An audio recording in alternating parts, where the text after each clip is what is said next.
some developers make great games, but Rare made memories. If you owned an N64 back in the late 90s, chances are some of your most cherished gaming moments were made possible by them. From platforming icons to first-person shooters that redefined the genre, Rare's output on the N64 was nothing short of legendary. But how did they do it? How did a small British studio become one of Nintendo's most trusted partners, and for a time even rival their in-house development teams? Today, we're celebrating Rare's golden age on the N64, diving deep into every game they released, how well they sold, and why they still hold up today. Rare's story began in the early 80s, long before they were a household name. Founded by Tim and Chris Stamper, the studio first operated under the name Ultimate Play the Game, crafting hits for the ZX Spectrum. But when the Stampers saw the potential of Nintendo consoles, they pivoted, founding Rare and developing games for the NES and SNES. Then came Donkey Kong Country in 1994, and that's when everything changed. Using pre-rendered 3D graphics, Rare made a game look years ahead of its time. It was a massive hit, selling over 9 million copies, and Nintendo took notice. The reward? A special partnership. Nintendo gave Rare early access to the N64, one of the few Western studios with that privilege, and that's where the magic truly began.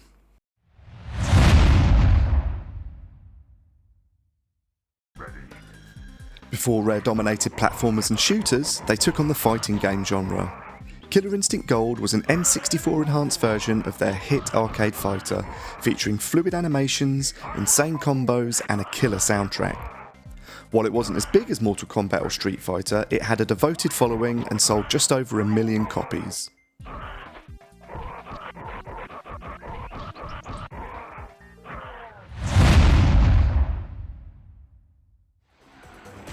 Rare's first true original N64 title was a bit unexpected. Blast Corps wasn't a platformer, shooter or racer, it was a destruction-based puzzle game where you cleared paths for an out-of-control nuclear truck. With unique vehicles, creative challenges and tight gameplay, it became a cult classic. However, it was a commercial disappointment, selling only 570,000 copies.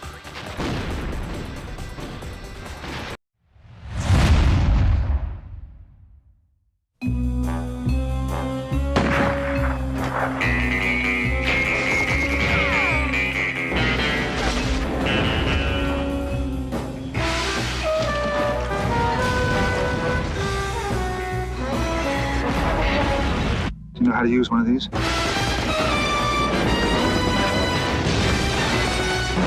GoldenEye. Load a rumble pack and see how it feels when 007 meets N64. Rare's first major N64 release wasn't just a success, it revolutionised gaming. GoldenEye proved that FPS games could work on consoles. With stealth mechanics, smart AI and open-ended level design, it felt years ahead of its time. The multiplayer, a last-minute addition that became one of the most beloved party experiences of that era.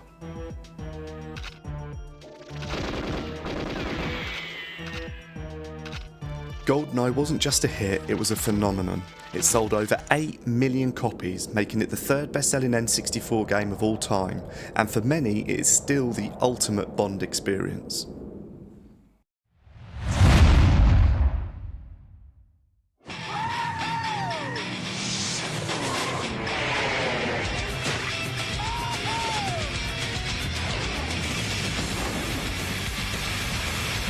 This ain't just drag racing. This is Diddy Kong racing. The rough riding, balloon grabbing, coin snatching, boss beating, rumble pack ready, racing adventure that's definitely off track. For 1 to 4 players, only on N64.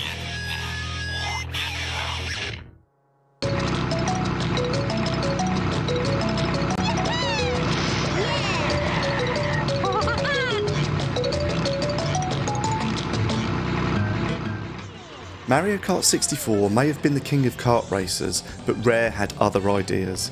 Diddy Kong Racing was an evolution of the genre, adding an adventure mode, boss races and 3 different vehicle types, and let's not forget it introduced Banjo and Conker before they were even stars. It sold over 4.8 million copies and remains the best-selling kart racer on the N64, a game that dared to be different and succeeded.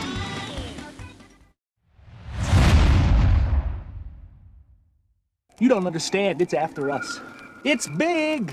It's got huge teeth, a big beak, bulgy eyes, feathers, fur everywhere. Yeah, and pigs can fly. No bears can fly! Bad guys beware! Here comes Banjo Kazooie, where you're both bird and bear with amazing powers. There's never been anything like this head-banging, sky-flying, rock-hopping, egg-shooting, tag-teaming duo. Banjo Kazooie, only for Nintendo.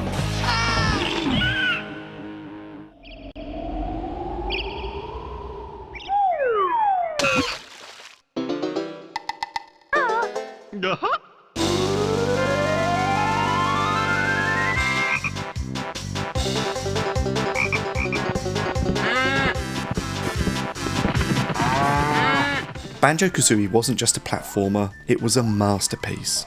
Expansive worlds, a charming cast, and some of the most fluid movement and mechanics of the era made it an instant classic. With over 3.6 million copies sold, Banjo stood toe to toe with even Mario himself.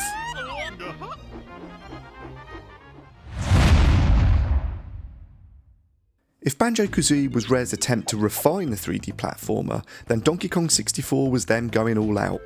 More Kongs, more collectibles, and the largest worlds they've ever built. This was also the first N64 game to require the expansion pack because it was just too big for the base system to handle.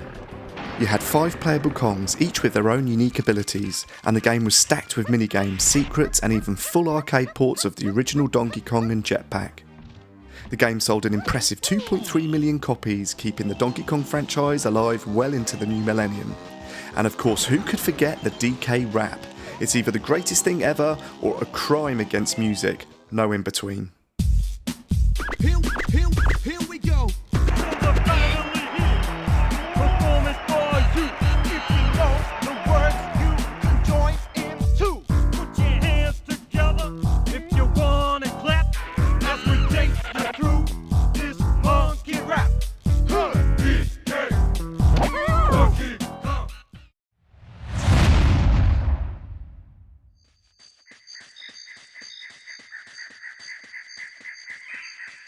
Rare wasn't afraid to experiment, and JetForce Gemini was proof. A third-person shooter mixed with exploration and puzzle solving, it was a unique hybrid. But despite critical praise, it was one of Rare's lower-selling N64 games, only moving around 800,000 copies.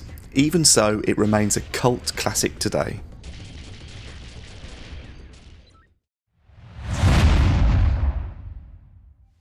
How do you follow up with one of the greatest platformers of all time? Simple. Go bigger, darker, and more ambitious. That's exactly what Rare did with Banjo Tooie.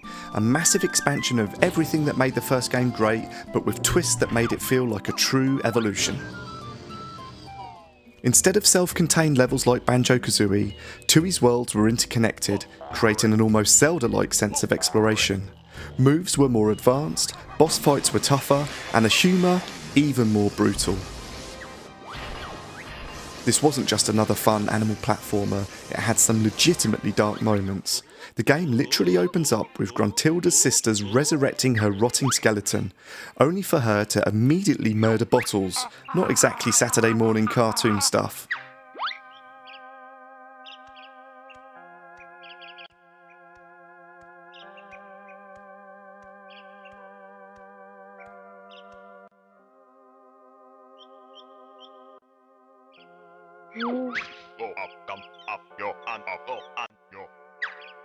In the end, Banjo Tooie sold an impressive 3.15 million copies, proving that Rare could push boundaries while still delivering that signature charm.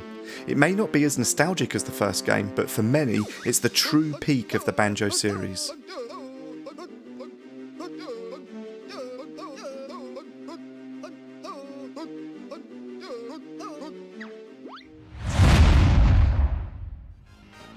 After the massive success of Diddy Kong Racing, you'd think Rare would have doubled down with a sequel or a new IP in the same vein.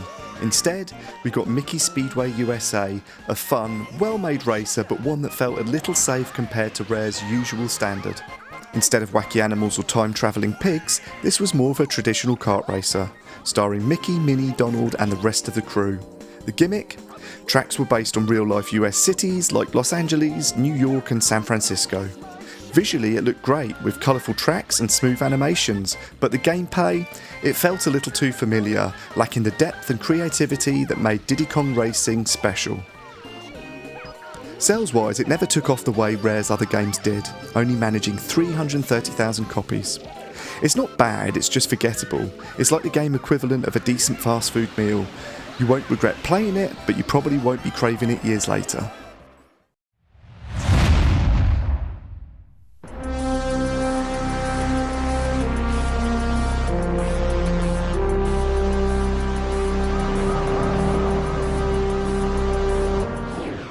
GoldenEye was the blueprint, Perfect Dark was the evolution.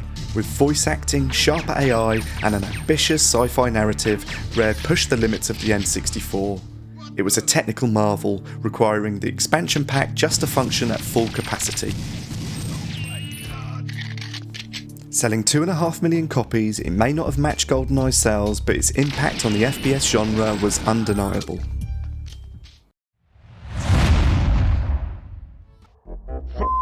Why is it everybody's so offensive around here? Either bring me back me missing cogs. And finally, Rare's swan song on the N64, Conker's Bad Fur Day. What started as another cute platformer turned into one of the most wildly inappropriate, hilarious and technically impressive games on the system. But due to its M rating and the N64's waning years, it only sold 55,000 copies at launch, one of Rare's lowest. However, it found a cult following and remains one of the most valuable N64 cartridges today. I am the great mighty Pooh, and I'm going to throw my shit at you. A huge supply of tish comes from my chocolate starfish. How about some scat, you little twat? Do you really think you'll survive in here? You don't seem to know which creek you're in. Sweet corn is the only thing that makes it through my rear. How do you think I keep this lovely grin? Now I'm really getting rather mad. You're like a niggly, tickly, shitty little tag nut. When I've knocked you out with all my bab, I'm going to take your head and ram it up my butt. Your butt. My butt. Your butt. That's right, my butt. Ugh. My butt. My butt. So there you have it, every Rare game on the N64, from secret agents to singing gorillas, from bear and bird platforming to futuristic jetpack battles, Rare did it all, and they did it with a style and creativity that made the N64 legendary. Think about it, without Rare the N64 would have felt completely different. No GoldenEye, no Banjo, no Perfect Dark, no Diddy Kong Racing. These weren't just great games, they were the backbone of the system's best moments. They took risks, they pushed boundaries, and even when things got a little too ambitious, Donkey Kong, they still gave us memorable experiences that we're talking about decades later. But here's the real question, which Rare N64 game is your favourite? Are you still running Facility in GoldenEye like it's 97? Does the Banjo Kazooie soundtrack instantly take you back? Or are you secretly a JetForce Gemini fan just waiting for its comeback? Let me know in the comments down below because this is a discussion I'd love to keep going. And if you're as passionate about retro gaming as I am, make sure you hit that like button, subscribe and ring the bell so you don't miss the next deep dive. Rare may not be the same company they were in the N64 days, but their legacy, that will never fade.